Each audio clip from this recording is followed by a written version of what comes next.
High beams. The girl driving the old blue sedan was a senior at the high school.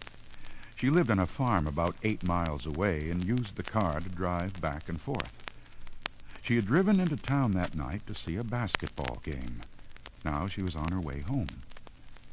As she pulled away from the school, she noticed a red pickup truck follow her out of the parking lot. A few minutes later, the truck was still behind her.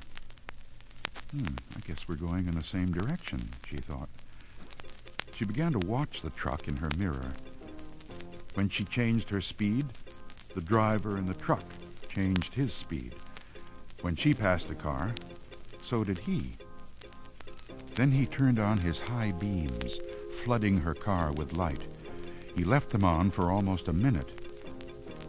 He probably wants to pass me, she thought, but she was becoming uneasy.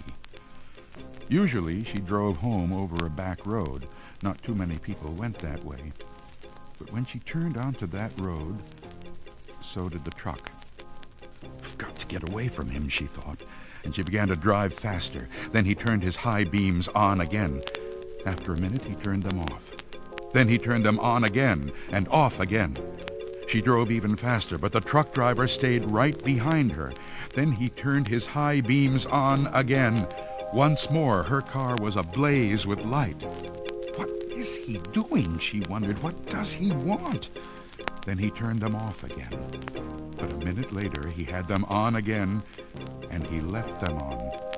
At last, she pulled into her driveway, and the truck pulled in right behind her. She jumped from the car and ran to the house. "Call the police!" she screamed at her father. Out in the driveway, she could see the driver of the truck. He had a gun in his hand. When the police arrived, they started to arrest him, but he pointed to the girl's car. "You don't want me," he said. "You want him." Crouched behind the driver's seat, there was a man with a knife. As the driver of the truck explained it, the man slipped into the girl's car just before she left the school. He saw it happen, but there was no way he could stop it. He thought about getting the police, but he was afraid to leave her. So he followed her car. Each time the man in the back seat reached up to overpower her, the driver of the truck turned on his high beams. Then the man dropped down, afraid that someone might see him.